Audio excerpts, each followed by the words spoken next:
네, 대인관계 관리론 수강생 여러분 안녕하세요. 11주차 수업 갈등관리 능력을 시작하도록 하겠습니다. 벌써 6월이네요. 어제 뉴스에 보니까 대구 낮 기온이 35도까지 치솟았다는 기사를 봤는데 곧 더워지겠죠. 그리고 방학, 네, 얼굴 한번 보지 않고 방학을 맞이하게 된다는 것이 참 웃픈 일이라고 할 수 있겠네요. 우리 지난 시간에 리더십에 대해서 같이 이야기했습니다. 리더십은 굉장히 다양한 유형을 가지고 있고 시간의 흐름에 따라서 선호하는 리더십도 달라졌죠. 그래서 최근에는 최선의 리더십이라는 것이 정형화된 것이 아니라 그때그때 상황에 따라서 다르게 구현될 수 있다라고 보고 있습니다. 그리고 리더라 하면 사람들에게 동기부여, 그를 따르는 사람들에게 동기를 부여해 주는 것이 굉장히 중요한 역할이었죠. 리더는 팔로워들에 대해서 동기부여를 해줄 수 있는 역량을 가지고 있어야 하죠. 우리는 무엇을 어떨 때 마음이 움직이게 될까요? 나의 욕구를 채워주는 사람이 있을 때, 그런 장소가 있을 때 그를 따르게 되어 있죠. 그래서 리더는 팔로워들의 결핍된 욕구가 무엇인지를 잘 관찰하고 그 다음 윗단계의 욕구로 이끌어줄 수 있는 동기부여를 해줄 수도 있고 또 기대감을 높이는 동기부여 방법도 있었죠. 노력하면 좋은 결과가 있고 그에 따른 충분한 보상이 있을 것이라는 이런 기대감들이 항상 일치할 때 팔로워들은 굉장히 동기부여를 받을 수 있습니다. 자, 그런데 여기에서 중요한 것은 보상 과정이라고 하는 것이 불공정하다라고 느껴지면 동기부여에 굉장히 악영향을 미칠 수가 있기 때문에 여러분들이 리더가 된다면 이 보상 과정의 공정성을 얻기 위해서 큰 노력을 기울여야 하겠죠. 자, 오늘은 갈등에 대해서 이야기를 해볼 것인데 그 전에 소와 사자의 사랑 이야기를 먼저 들어볼까요? 사자와 소가 있었습니다. 둘은 서로 죽도록 사랑했습니다. 서로에게 최선을 다하기로 약속했죠. 사자는 소를 위해서 고기를 주었고 소는 사자를 위해서 풀을 주었습니다. 소는 사자를 사랑했기 때문에 못 먹는 고기를 고통을 이겨내며 먹었고 사자는 소를 사랑했기 때문에 못 먹는 풀을 고통을 이겨내며 먹었습니다. 하루 이틀은 참았지만 결국 참을 수 없는 지경에 이르렀고 둘은 헤어졌습니다. 헤어지면서 서로에게 말했죠. 소가 말했습니다. 난 최선을 다했어. 사자가 말했습니다. 어떤 말을 했을까요? 네. 이 글의 출처는 하단에 나와 있죠. 눈먼 최선은 최악을 낳는다. 네. 사자도 역시 이렇게 말했겠죠. 나도 최선을 다했어. 우리는 갈등이 생기는 것이 싫어서 상대에게 최선을 다하죠. 그런 스타일들이 있잖아요. 그런데 그 최선이 상대가 원하는 방식이 아닐 때는 최악의 결과를 낳을 수도 있습니다. 그래서 이 이야기에서 들려주고 싶은 메시지는 상대를 잘 파악하고 상대가 원하는 것을 제공해 줄 때 그것이 배려가 될 수 있다는 것이겠죠.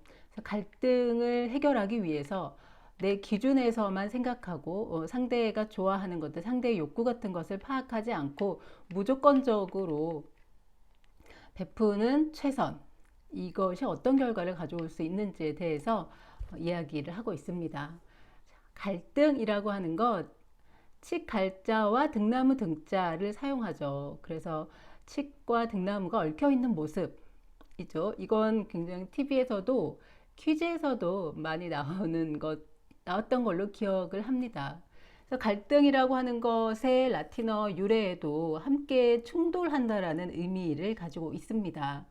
개인이나 집단 간에 대립하고 서로 마찰을 일으키는 이런 현상이죠. 사회적인, 심리적인 상태, 이렇게 정의를 내릴 수도 있고, 또 양립하기 어려운 두 가지 이상의 것이 서로 충돌을 일으키는 상황이라고도 정의를 내릴 수가 있겠죠. 양립이라고 하는 것은 서로 온전하게 서 있는 것이죠. 그런데 육아와 회사 생활처럼 서로 양립하기가 굉장히 어려운 것들이 있습니다. 그래서 그러면 출산을 한 여성들은 육아와 사회적인 어떤 임무 사이에서 굉장히 갈등을 겪게 되겠죠. 갈등이라고 하는 것은 사회적인 수준의 갈등도 있지만 개인 안에서 일어나는 자기 자신과의 갈등, 내면의 갈등이 있고 또 인간 관계에서 1대1 혹은 1대 다수 뭐 이런 식으로 대인 관계 간의 갈등도 있고 또 사회 집단 간 여성과 남성 혹은 음, 뭐 지배계층과 뭐 어떤 그런 갈등도 존재할 수가 있죠. 다양한 형태의 갈등이 우리 사회에 존재한다는 것을 먼저 이해를 하시면 되겠습니다. 근데 갈등이 나쁘기만 할까요? 예, 그렇지 않죠. 전혀 싸움이 없는 관계가 발전적인 관계가 아니라는 것 정도는 이제 다 아시잖아요. 그래서 갈등의 순기능과 역기능을 살펴보도록 하겠습니다. 자, 갈등의 수준이고요. 또 Y측은 조직의 유효성입니다. 조직의 유효성이라고 하는 말이 굉장히 딱딱하게 느껴질 수 있는데, 뭐, 친구 사이가 계속 존속될 수 있는지, 아니면 가족도 그렇고요. 어떤 집단도 그렇고, 그 집단 내의 갈등의 수준이, 너무 적다면, 그러니까 매일매일 아무 문제가 없는 거죠. 문제가 없다면, 내가 도전해야 될 것이 없게 되고 그러면 의욕이 떨어지게 되겠죠. 그래서 매일 반복되는 무난한 생활 때문에 권태기를 느끼기도 하죠. 환경이 변하지 않기 때문에 환경 적응력이 새로운 환경이 제공된다면 환경에 대한 적응력이 아무래도 둔화될 수 있겠고 전반적으로 활력이 넘치지 않을 것입니다. 그런데 반대로 갈등이 지나치게 잦게 일어나고 갈등의 강도도 높다면 어떻게 될까요? 네. 매일 부딪히고 매일 그 집단에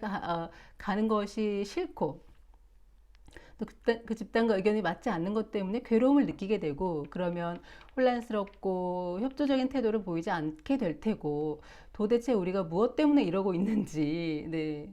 목적 의식에 대한 어떤 회의도 생길 수가 있겠죠. 자, 하지만 적절한 수준의 갈등은 언제 어떤 일이 일어날지 모른다라고 하는 그 긴장감, 적절한 긴장감은 늘 어느 정도 긴장을 하고 있으면 변화가 왔을 때 우리가 신속하게 대처할 수 있잖아요. 그리고 적절한 긴장감은 우리로 하여금 어떤 생활에 생동적인 분위기를 부여해 줍니다.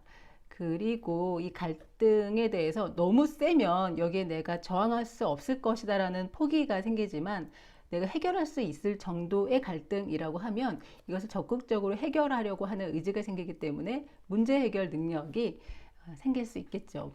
이 표는 우리가 스트레스 할 때도 사용을 했던 것이죠. 그래서 일부러 제가 똑같은 표로 구성을 했습니다. 스트레스 역시 지나치게 적을 때 그리고 지나치게 높을 때 문제가 되지만 최적의 스트레스 상태가 있었죠. 갈등 상태에도 우리에게 스트레스를 주잖아요. 그래서 최적의 갈등 수준이 우리한테 있다. 그래서 갈등이 발생한다고 해서 무조건 나쁘다라고 생각하지 않겠죠. 적절한 갈등은 관계를 좀 더 돈독하게 할 수 있는 계기가 돼줄 수 있습니다. 자, 그러면 집단 간에 혹은 자기 자신 안에서 뭐 계층 간에 이런 갈등이 발생하고 있는 단서들을 한번 살펴보겠습니다. 자, 이런 것들이 지속되면 좀 더 갈등이 증폭될 수가 있겠죠. 그래서 이런 단서들이 발견되었을 때 조기에 갈등의 원인을 찾고 그에 대한 해결 방식들을 제시해서 실행에 옮기면 훨씬 더 좋을 수 있겠죠. 자, 갈등의 단서 첫 번째, 뭔가 나한테 제안을 한다거나 나를 평가를 하는데 이게 굉장히 감정적으로 느껴지는 거죠. 네, 이성적이고 합리적인 내가 충분히 수용할 수 있는 그런 것이 아니라 뭔가 기분이 찜찜해요.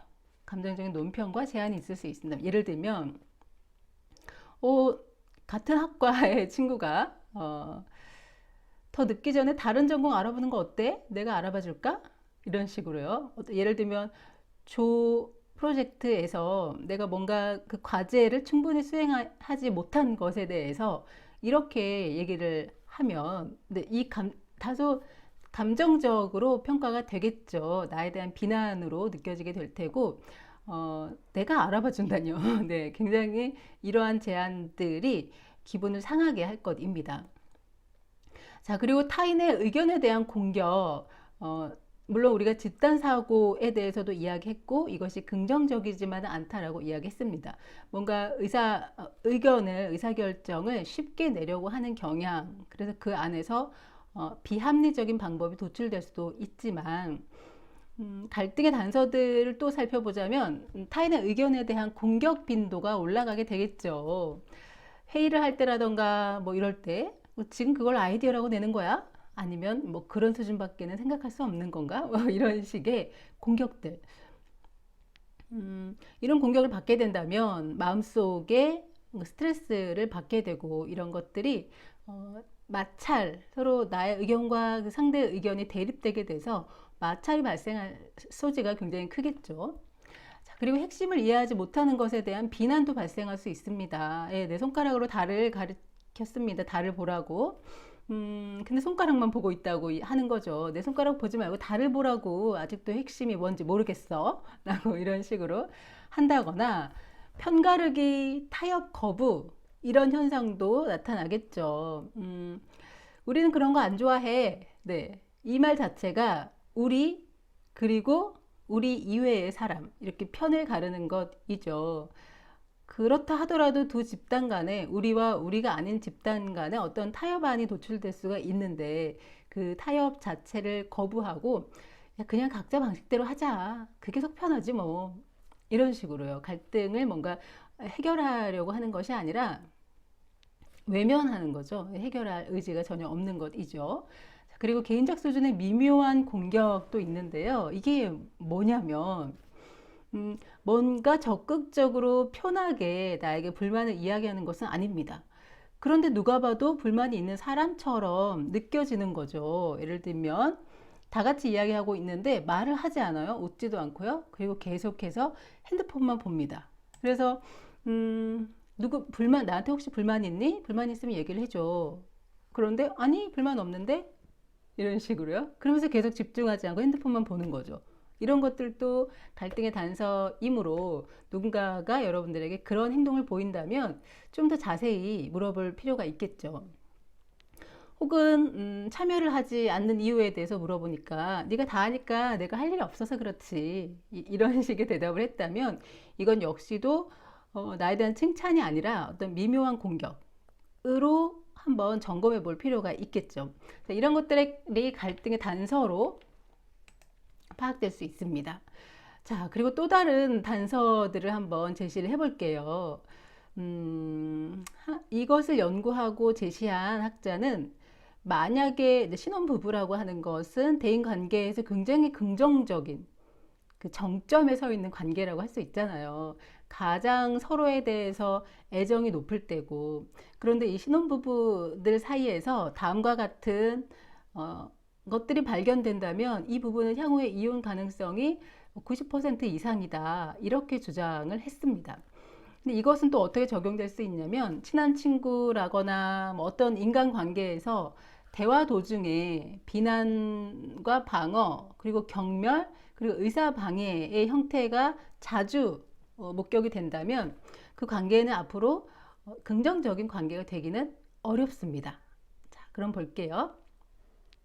먼저 어떤 행위에 대해서 비난이 발생을 하죠. 좋은 관계라면 상대의 잘못이나 실수에 대해서 비난하지 않고 감싸주려고 하죠. 오히려 자기의 잘못으로 책임을 돌리는 이런 것들도 발견할 수 있잖아요. 그렇지만 둘 사이 인간관계에서 갈등이 발생한 관계는 어떤 행위가 마음에 들지 않고 나와 생각이 다르다 그러면 서슴없이 비난을 하게 됩니다. 개인 성격에 대한 공격을 하게 되는데 이때 중요한 건 너 메시지를 사용한다는 거죠. 나 메시지가 아니라 너 메시지요. 자, 요즘에 우리 학교 내에서 다들 마스크를 착용하고 다니실 거잖아요. 근데 마스크를 착용하지 않는 친구에 대해서 비난을 하는데 개인 성격에 대해서 너 메시지로 비난을 합니다. 예를 들면 이렇게 하는 거죠. 왜 마스크를 안 해? 넌 네 생각만 하니? 이렇게요. 너 메시지죠. 자, 이거를 나 메시지로 바꾸면 어떻게 되냐면요. 네가 마스크를 안 하면 코로나에 감염이 될까봐 내가 너무 걱정돼. 내 입장에서의 느낌을 이야기하는 것이 나 메시지입니다. 그런데 너 메시지는 상대의 어떤 행위에 대해서 비난을 하는 방향으로 이야기를 하는 거죠. 예를 들면 재채기를 막 해요. 재채기를 하면 너 왜 내 앞에서 재채기야? 근데 이거는 너 메시지. 넌 정말 매너가 없구나. 그렇지만 나 메시지는 나의 어떤 감정, 상대에 대한 걱정을 표현을 하는 거죠. 네가 기침을 하는데 너가 혹시 코로나가 아닐까 내가 정말 걱정돼. 이런 식으로 이야기하면 별로 기분 나쁘지 않을 수 있습니다. 먼저 비난을 쏟아내는데 좋은 관계라면 상대의 비난을 수용하고 여기에 대해서 사과를 하겠죠. 왜 마스크 안 해? 넌 네 생각만 해? 라고 했을 때 미안, 넌 깜빡했어. 안 그래도 계속 마스크를 안 한 거 눈치 보여서 빨리 집에 가려고 했어. 아니면 어디 구입할 때나 뭐 하나를 빌릴 때가 없나? 계속 그 생각하고 있었어. 이렇게 되겠죠. 그렇지만 서로 관계가 틀어졌다면 이 비난에 대해서 방어를 할 수 있는 방어 기제가 작동하게 됩니다. 책임을 부정하고 반격으로 내 자신의 어떤 것들을 지키려고 하죠. 예를 들면요, 이렇게요. 야, 오늘만 안 한 거야. 그러는 너도 며칠 전에 마스크 안 했잖아. 이렇게요. 책임을 부정, 오늘만 안 한 거야. 반격을 하는 거죠. 너도 안 했잖아. 근데 어렸을 때 부모님께 혼날 때 여러분들 많이 하셨을 수도 있어요. 부모님께서 먼저 너 왜 숙제 안 하니? 너는 꼭 그렇게 시켜야지만 하니? 라고 비난을 하면 죄송해요. 지금 빨리 할게요. 이렇게 수용하는 게 아니라 숙제 뭐 엄마는 그래서 어렸을 때 숙제 잘했어? 뭐 이런 식으로 뭐 엄마도 뭐 아니면 아빠도 예전에 뭐 어떤 거 제대로 안 했잖아. 뭐 이런 식으로 방어를 하게 되죠. 그러면 이런 것들이 둘 사이의 관계가 굉장히 긍정적이지만 않다는 것을 알게 해주겠죠. 자, 그러면 비난에 대해서 방어를 했어요. 그러면 저 사람이 나의 비난에 대해서 기분이 상했구나. 그래서 그 미안함을 표현하는 것이 아니라 관계가 나쁘다면 이런 행위에 대해서 경멸을 표하게 됩니다. 내가 너의 잘못을 지적해 줬는데 그걸 수긍하지 않고 방어를 해? 게다가 반격까지? 진짜 이렇게 되는 거죠. 그러면 나는 똑같이 더 해주고 싶은 마음이 생기겠죠. 좋지 않은 관계라면요. 경멸을 하게 됩니다. 상대의 품위를 손상시키거나 모멸감을 주는 거죠. 어머, 넌 내 실수를 따로 기록하나 봐. 겁나서 어떻게 너랑 다니겠니? 뭐 이런 식의 표현들 해보셨을 거예요. 빈정대는 거죠. 내 실수를 따로 기록하는 것에 대해서 감탄을 하는 것이 아니라 빈정대거나 혹은 혐오스러운 행동. 오히려 뭐 막 그렇게 할 수 있죠. 이렇게 경멸을 받았을 때 어떻게 될까요? 여기에서 싸움으로 될 수도 있고 아예 의사 방해 행동이 나타날 수도 있습니다. 대화라던가 어떤 해결 가능성을 다 차단함으로 인해서 너가 아무리 그래봤자 나한테 너는 그만한 가치가 없는 사람이야 라는 것을 보여주는 것이죠. 부정적인 메시지를 지속적으로 발송을 하게 됩니다. 비난에 대해서 방어를 하고 방어하는 그 사람에 대해서 경멸하는 태도에 대해서 더 이상 대화의 가치가 없다라고 하면서 의사 방해를 하는 거죠. 다니지 마. 너처럼 남의 흉만 보는데 나도 싫어. 이런 식으로 하면서 하죠. 이렇게 대화가 끝나버렸다면 오랜 시간 어색한 관계가 될 테고 다시 긍정적인 관계로 전환하기가 힘들게 되겠죠.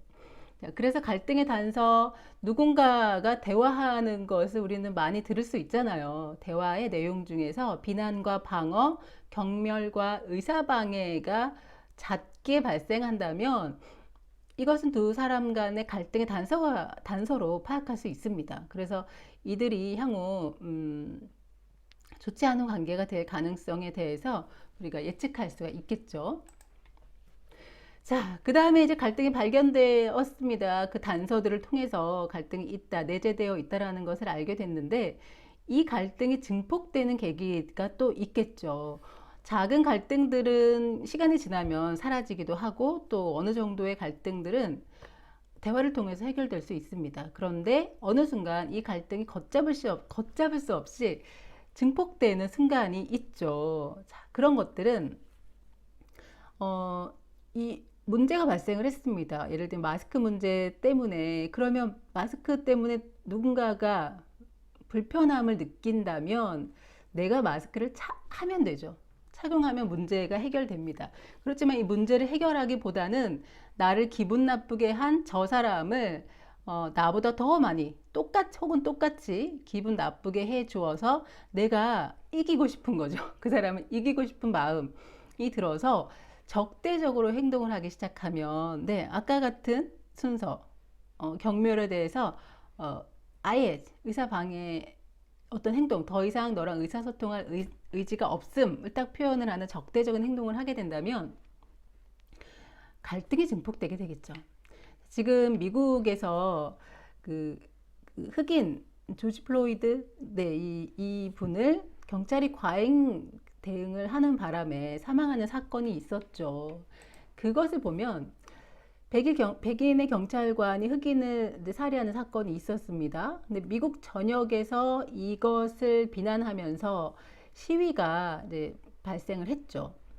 인종차별에 대한 것이 이 시위의 주된 구호인데, 여기에 대해서 그러면 그 미국 사회 내에서 오랫동안 인종차별이 있었는데 이러한 문제에 대한 해결책을 적극적으로 모색하기보다는 일단 주요 도시들은 야간 통행금지 조치를 도입을 했습니다. 그 적대적인 행동이라고 볼 수 있겠죠. 시위대 입장에서는 우리가 시위를 하니까 돌아다니지 못하게 아예 야간 통행금지를 한다고? 자, 이렇게 적대적인 행동을 시작하게 됩니다. 그리고 그 다음에는 폐쇄적인 상태로 기존의 입장을 계속 고수하는 거죠. 폐쇄적이라고 하는 것은 뭔가 대화를 하지 않고 말할 필요도 없다라고 생각을 하면서 기존에 내가 내비쳤던 입장을 바꾸지 않고 지켜나가는 것입니다. 이 흑인 시위뿐만 아니라 다수의 많은 백인들도 같이 참여해서 시위가 점점 커지고 있는데, 트럼프 대통령은 이들을 테러리스트, 처음과 똑같죠. 테러리스트라던가 무정부주의자라던가 이러면서 대대적인 체포로 응징을 하겠다라고 계속 이야기합니다. 그리고 필요하다면 군대를 동원하겠다라는 이야기도 하고 있죠. 그러니까 굉장히 폐쇄적인 상태라고 할 수 있는 것은 이들 간의 대화를 나누고 있지 않고 처음부터 테러리스트다, 아니면 배후가 있다, 이들의 시위를 주도하고 이들을 움직이게 하는 배후 세력이 있다, 뭐 이런 식으로 기존의 입장을 계속해서 고수하고 있습니다. 갈등이 더욱더 증폭되겠죠. 인종차별에 대해서 대항하느라 시위를 하는데 나도 숨 쉬고 싶다, 이런 식으로 구호를 외치면서 하고 있는데 대통령이 이들은 테러리스트 집단이다, 이런 식으로 규정을 해버리면 더 갈등이 증폭될 수밖에 없겠죠. 자, 그리고 감정적 차원의 관여가 발생을 하게 되면 이건 훨씬 더 갈등이 증폭되게 되겠죠. 미국 내의 지도자들, 특히 흑인 지도자들, 그러니까 뭔가 영향력을 가지고 있는 이들이 공개적으로 이들 흑인들의 시위를 지지하는 발언을 합니다. 굉장히 감정적으로, 이성적이 아니라 감정적으로 흑인들의 인종차별에 대해서 우리는 분노해야 되고 이 문제를 이번에는 꼭 해결해야 되고, 혹은 미국 정부의 태도에 대해서 이것은 명백히 잘못됐고, 뭐 이런 식의 발언들을 공개적으로 한다면 시위를 하는 사람들은 감정적으로 더 고양이 될 수밖에 없겠죠. 이렇게 되면 편이 나눠지게 되고 갈등은 크게 증폭이 될 수 있게 됩니다.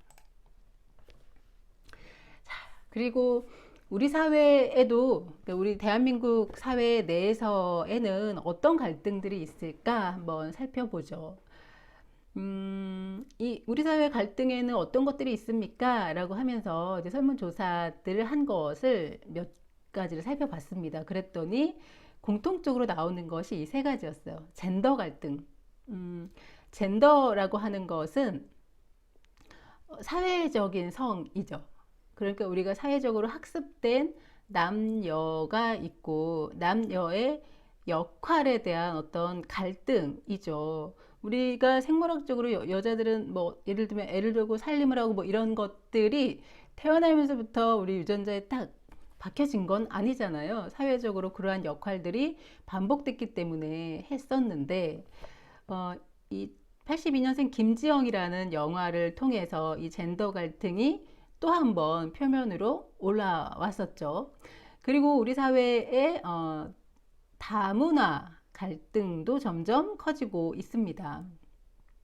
오늘 맞아요. 뉴스를 보니까 우리나라가 단일 민족이 아니다라고 하는 과학적인 증거들이 그 기사로 뜬 것을 봤습니다. 물론 단일 민족이 아니라는 것은 이미 알고 있었지만 우리 어렸을 때부터 그렇게 배웠잖아요. 근데 유전자 내에 다양한 요소들이 있어서 그 동남아 쪽에서 올라오신 분들, 그 다음에 유럽에서, 아프리카 쪽에서 이렇게 이주해 오신 분들, 이런 사람들의 굉장히 복합적인 혼혈이다. 이런 기사가 있었습니다.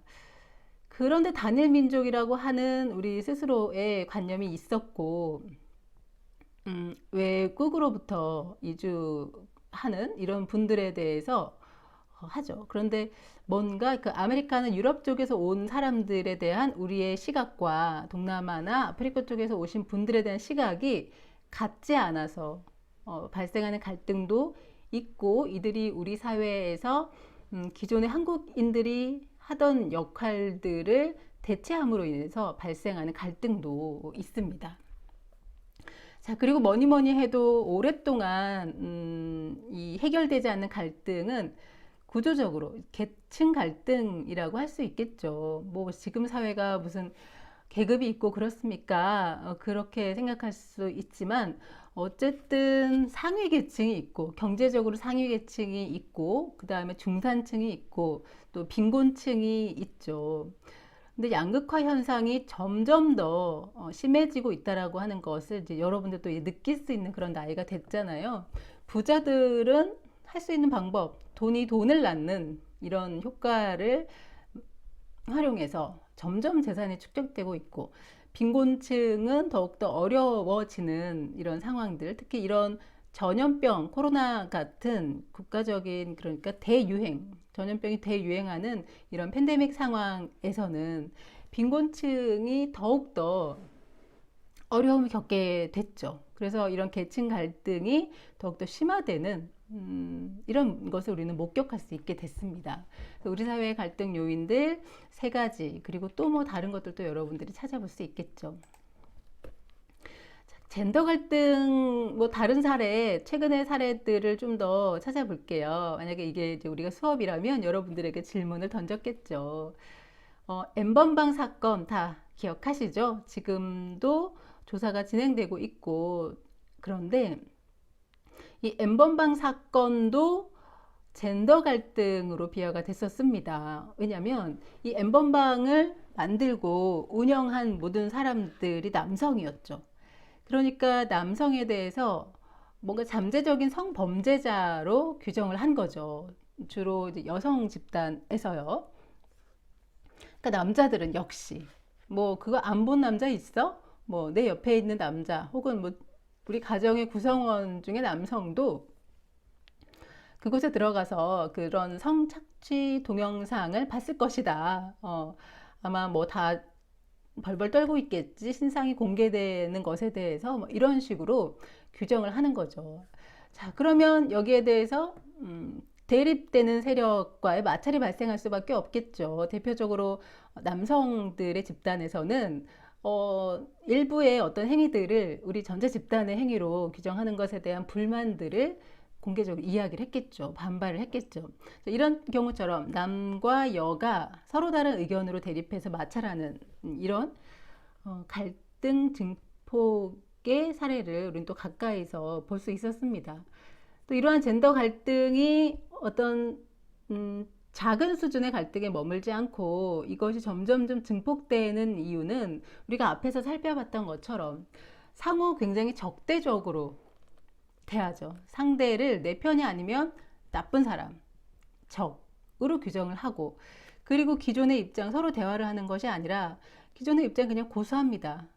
여자들은 뭐 있죠, 김치녀, 된장녀 뭐 이런 식으로 계속 이야기하고, 남성 집단들은 뭐 한남충이니 뭐 이런 성범죄자 잠재적으로 이런 그런 거니 이런 식으로 주고받다 보니까 기분이 나쁘잖아요. 그러면 이것이 한 단계 더 심화돼서 감정적으로 대응을 할 수밖에 없게 되겠죠. 현재 우리 사회의 젠더 갈등이 굉장히 심각한 상태, 어떤 부분에서는 심각한 상태에 와 있기도 합니다. 자, 그리고 이러한 젠더 갈등에 대해서 좀 더 갈등을 증폭시킬 수 있는 두 가지 제도를 한번 알아보겠습니다. 여성 할당제라고 들어보셨죠? 그리고 군복무 가산점제 들어보셨을 겁니다.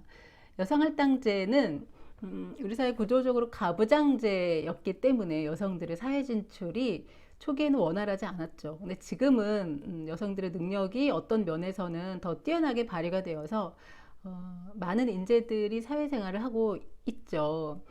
근데 어떤 여성 할당제, 여성에 대한 차별을 없애기 위해서 채용이나 승진할 때 일정한 비율로 여성들을 할당하는 제도가 있습니다.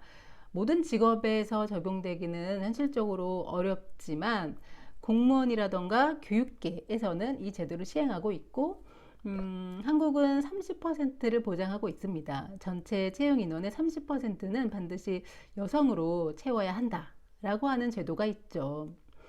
자, 그래서 이 제도가 긍정적으로 적용이 되면 공무원 사회에 여성들이 많이 진출하고 능력 있는 여성들이 진출을 하고 많은 새로운 아이디어들을 제공할 수 있겠지만, 이것의 단점은 기존의 여성들이 강세를 보이던 곳에는 여성 할당제까지 더해져서 여초 현상이 발생하게 되는 그런 문제점도 있습니다.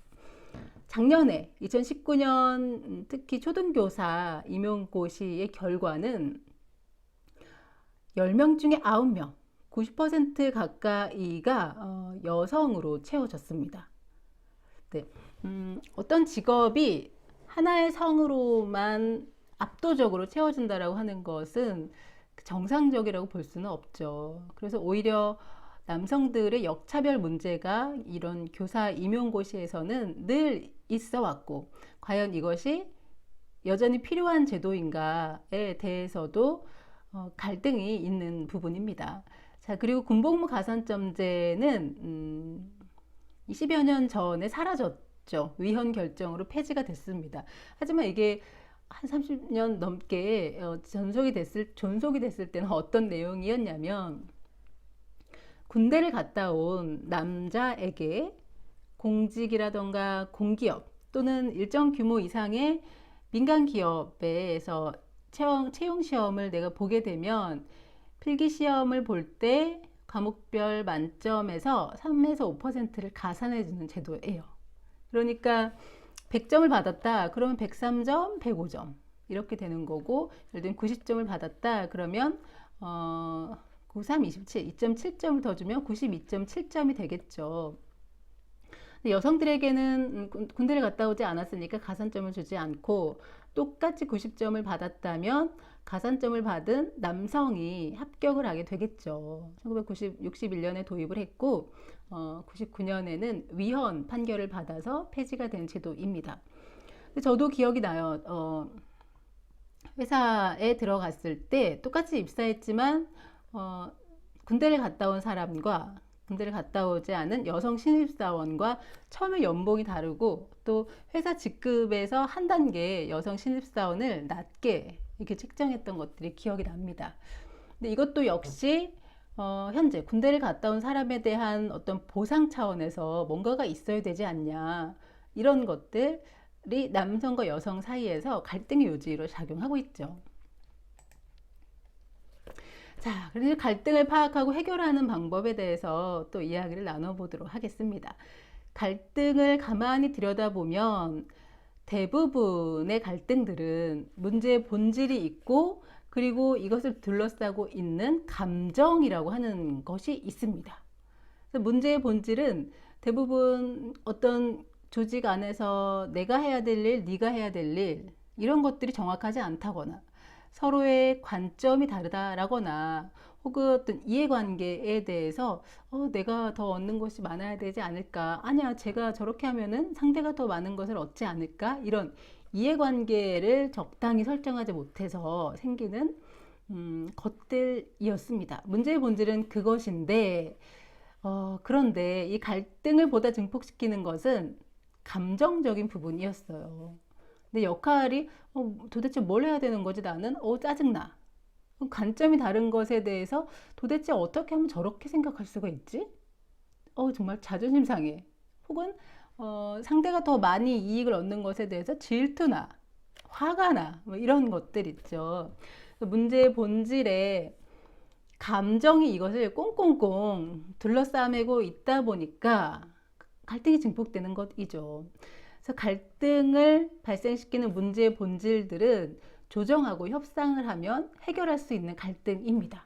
그렇겠죠? 문제의 본질은 이런 것들에 의해서 발생하는데 해결할 수 있는 갈등입니다. 하지만 감정이 관여되면 이것이 증폭되는데 사실 이것은 갈등을 일으키는 문제의 본질이 아니기 때문에 불필요한 갈등으로 구분될 수 있겠죠.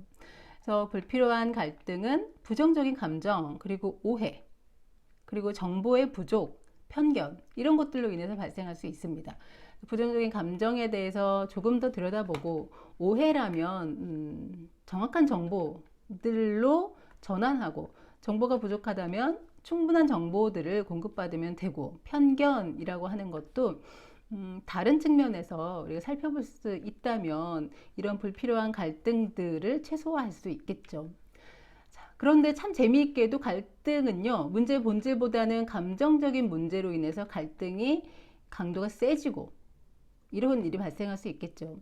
그래서 갈등을 해결하고자 할 때는 야, 문제의 본질은 이거야 라고 하면서 바로 시작하는 것이 아니라 이런 불필요한 갈등이라고 생각하는 감정적인 부분에 대해서 먼저 해결하는 것이 필요합니다. 그래서 내가 이 역할이 뭐했어요?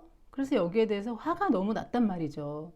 근데 상대가 그런 걸로 인해서 나와 대립하고 갈등을 일으킬 때, 야, 내 역할은 이거고 네 역할은 이거고 그게 어려워? 이게 아니라 그 상대가 그걸로 인해서 감정적으로 뭔가 부정적인 것을 느낀 것에 대해서 인정하고 그것에 대해서 좀 풀고 그렇게 되면 의외로 문제의 본질, 갈등의 본질은 쉽게 해결될 수도 있습니다.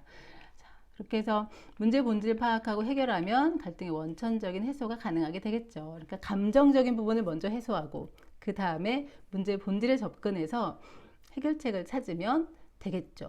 갈등을 파악하는 순서입니다.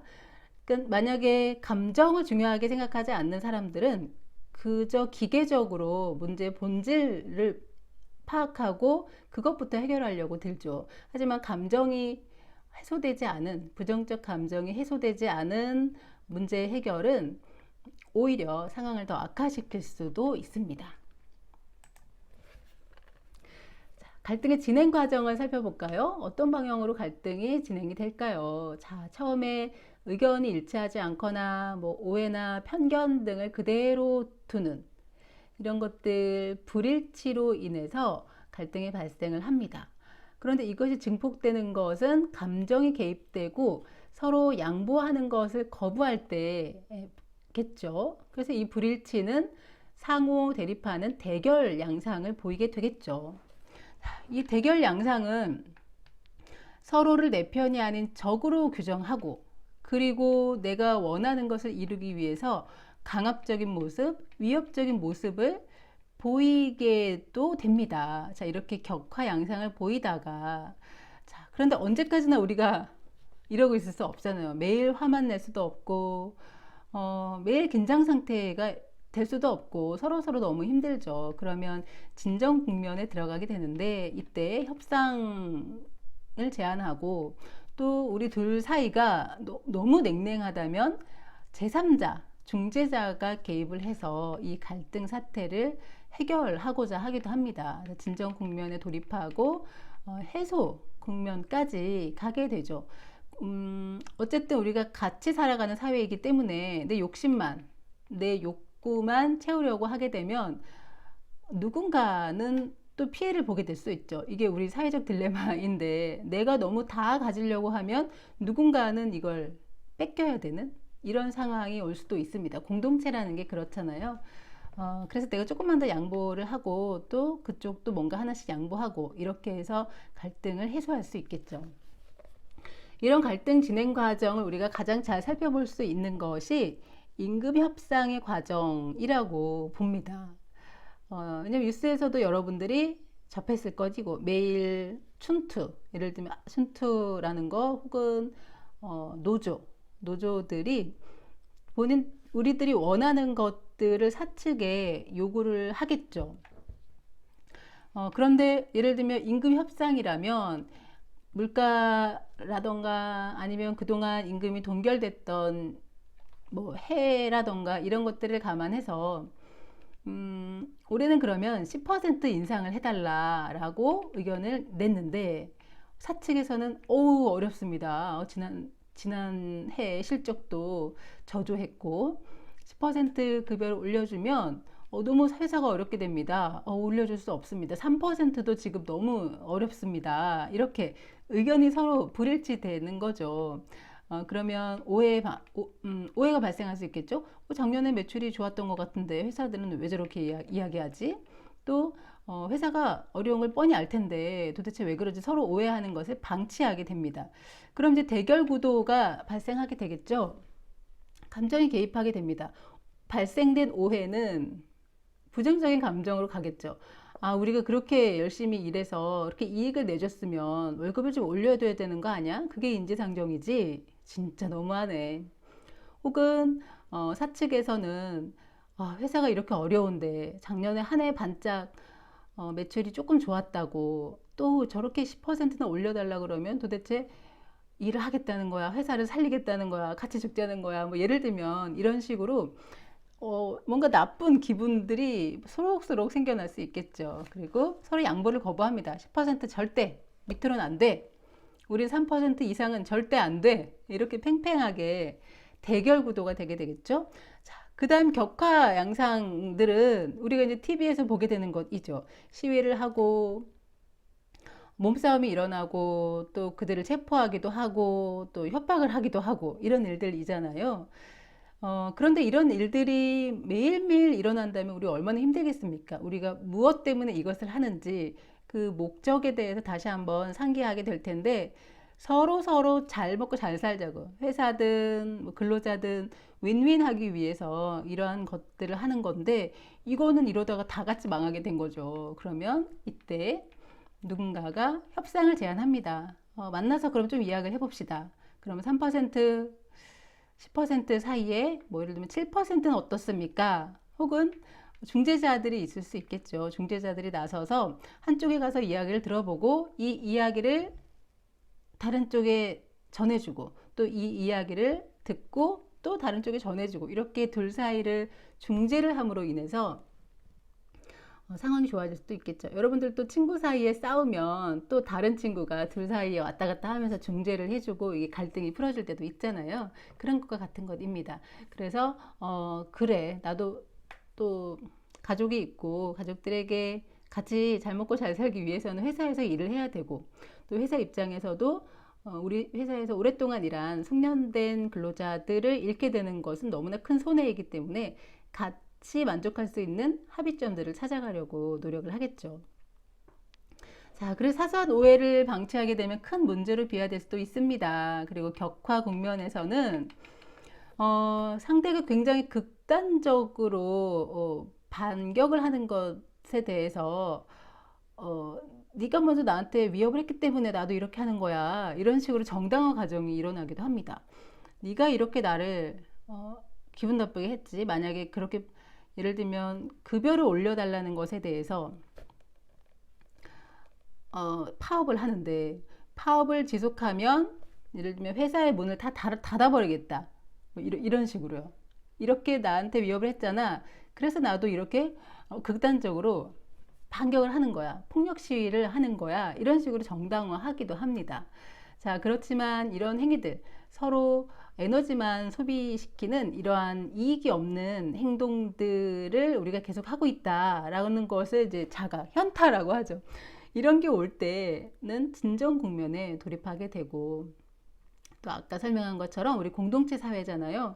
어느 한쪽의 주장만 100% 수용되기가 어려울 겁니다. 이런 것들이 갈등을 해소할 수 있는 좋은 동기가 될 수 있겠죠. 자, 그리고 교재 181쪽에 보면 갈등의 유형, 층간소음 얘기가 나옵니다. 자, 친한 친구한테 전화가 왔는데 요즘 층간소음 문제 때문에 아래층과 갈등을 겪고 있다고 해요. 대학 졸업을 앞두고 취업을 준비하고 있는데 학교에서 늦게까지 남아서 공부를 하고 집에 늦게 귀가를 하는 거죠.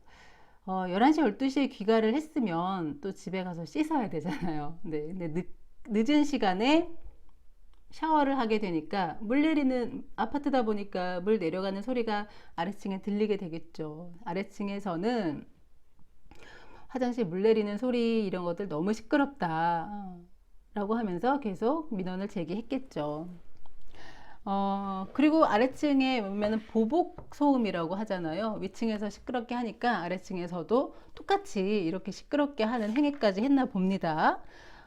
그래서 위층, 아래층 갈등이 이제 증폭되어 있는 사례입니다. 자, 이렇게 분석해 볼 수 있겠죠? 자, 의견이 불일치했습니다.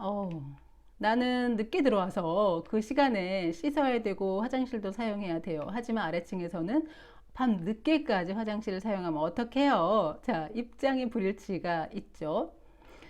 그 다음에 이것에 대해서 죄송합니다. 상황 설명을 하고 이해를 구하기보다는 대결 구도, 감정적인 것들이 들어가게 되죠. 나도 진짜 나름대로 조심했는데, 그리고 내가 취업 준비하느라 놀다가 늦게 들어오는 것도 아니고 취업 준비하다가 도서관에서 공부하다가 늦게 들어오는 건데 그 정도도 이해 못하나? 진짜 기분 나쁘네. 내가 매년 그러는 것도 아니고 열심히 해서 곧 취업을 하려고 하는데 진짜 너무하네. 이런 식으로 감정적인 부분이 손상될 수 있겠죠. 대결 국면에 들어갈 수 있겠죠. 자, 그 다음에 이제 격화됩니다. 네, 아래층에서도 막 화가 나니까 더 층간소음을 내려고 쿵쿵쿵 다닌다거나, 그러니까 이 쿵쿵쿵 네가 먼저 나를 이렇게 협박을 해? 나도 소리를 내겠어. 막 아래층에서도 뭐 어떤 긴 막대기 같은 거나 아니면 뭐 그 스피커 같은 거를 천장에 붙이는 이런 것도 TV에서 봤는데 서로 막 시끄러운 소리를 내면서 전쟁을 벌이는 거죠. 네, 이렇게 하다 보면 스트레스 받아서 어디 살겠습니까? 내가 가장 편해야 되는 집에서 이런 일들이 일어난다면요. 어느 순간 내가 이렇게 해서 얻는 게 뭘까라고 하는 회의감이 밀려오겠죠. 진정 국면에 들어가게 됩니다. 자, 그럼 이걸 해소하려면 공동체잖아요. 아파트는 다 같이 사는 다세대 주택이고 이걸 해소하려면 어떻게 될까요? 방법이 있겠죠. 네. 여러 가지 생각들이 일 텐데 예를 들면 이런 거 있을 수 있겠네요. 네. 제가 10시 정도에 들어오고 11시 이전에는 그러면 샤워를 다 마치도록 하겠습니다.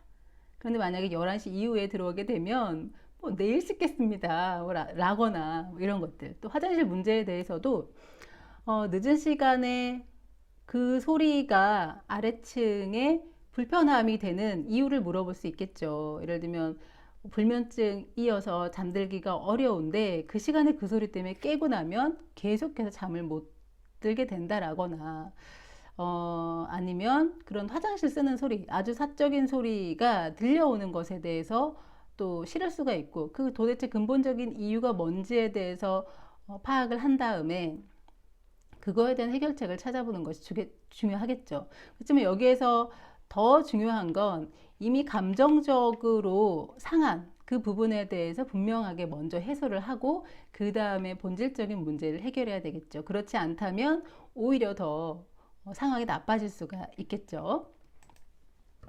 자, 이렇게 해서 갈등은 무엇이고 갈등의 단서들을 어떻게 발견하고 어떻게 이해해야 되는지, 그리고 갈등이 진행되는 어떤 양상과 갈등을 해결할 때 우리가 주의해야 하는 것들에 대해서 살펴봤습니다.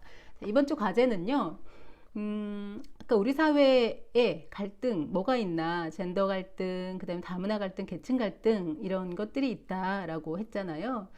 최근에 여러분들이 발견한, 목격한 이런 것들, 최근에 발생한 젠더 갈등이나 다문화 갈등, 그리고 계층 갈등 중에서 어떠한 사례를 하나 제시해 보세요. 어떤 일이 있었다. 그런데 그 두 번째, 이러한 갈등을 증폭시킨 구체적인 원인은 무엇인가요? 예를 들면 미국 내에 그 흑인 사망 사건으로 인한 시위가 사례가 되겠죠. 인종 갈등이 되겠죠. 그것은 갈등의 구체적인 원인은 트럼프가 이런 말을 하고 또 뭐 그 각 주에서는 이런 정책을 펼치고 뭐 이런 것들 때문에 더 증폭됐다. 이렇게 서술하시면 되고, 세 번째, 자, 그래서 어떻게 해결됐나요? 이렇게 해결됐다. 혹은 해결되지 않았다면 어떻게 해결하면 좋을까요? 여러분들이 생각하기에 해결책을 간략하게 적어주시면 되겠습니다. 자, 이렇게 해서 11주 갈등 관리 능력에 대해서 수업을 진행했습니다. 자, 이상 마치겠습니다. 고생하셨어요.